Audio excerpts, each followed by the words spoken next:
Hello friends, तो plus two छात्र छात्री मान एक खुशी खबर अच्छी जहाँकि 6 रु जुक्त 2 फॉर्म पूरण आरंभ हो 13 रु रेगुलर छात्र छात्री हेबो। तो यह ऑनलाइन रे हेबो ना ऑफलाइन रे हेबो, तो यही वीडियो संपूर्ण जानिबा। ता पूर्व वीडियो को गोटे लाइक करंतु, चैनल को नुआ आसले चैनल को सब्सक्राइब करिया सहित पाखर थिबा ऑल नोटिफिकेशन बेल उपर मध्य क्लिक करंतु।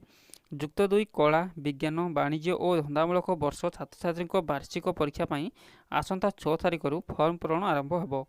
ऑनलाइन रे प्रथमे 6 तारिख रु 12 तारिख पर्यंत एवं एक्स रेगुलर पिलांकर फॉर्म पूरण करा जिवो। सेहीपरि 12 रु 24 तारिख पर्यंत रेगुलर और करेस्पॉन्डेंस पाठ्यक्रम उभय रेगुलर और एक्स रेगुलर पिलांकर फॉर्म पूरण हेबो। ए संपर्क में विज्ञप्ति प्रकाश करिछि उच्च माध्यमिक शिक्षा परिषद।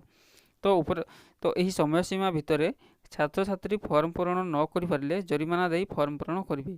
एक्स रेगुलर छात्र छात्री माने 13 रु 19 एवं रेगुलर एवं करेस्पॉन्डेंस पाठ्यक्रम छात्र छात्री 25 रु 28 तारिख में 50 टंका जरिमाना सह फॉर्म पूरण करेंगे। तो फ्रेंड्स, जो मैंने भी फॉर्म पूरण करेंगे ना से जदि यही समय भितर करेंगे ताहले आपको 50 टंका ही जरिमाना लगे।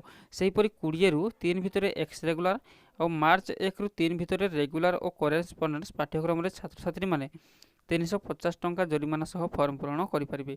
जदि आपण माने सही समय भितर करें ना 20 रु 3 भितर एक्स रेगुलर एवं मार्च 1 रु 3 भितर रेगुलर एवं करेस्पॉन्डेंस पाठ्यक्रम छात्र छात्री माने जदि फॉर्म फिलअप करेंगे ताहले 350 टंका देके आपण मानको जरिमाना देके ही आपण माने फॉर्म फिलअप करेंगे। तो फ्रेंड्स, ये संपूर्ण अपडेट। जदि वीडियो भल लगी लाइक करदे, चैनल को नुआ आसले चैनल को सब्सक्राइब ही करने। तो निज सांग साथी मान निहाती भाव शेयर ही कर दिंतु। तो रोज फ्रेंड्स।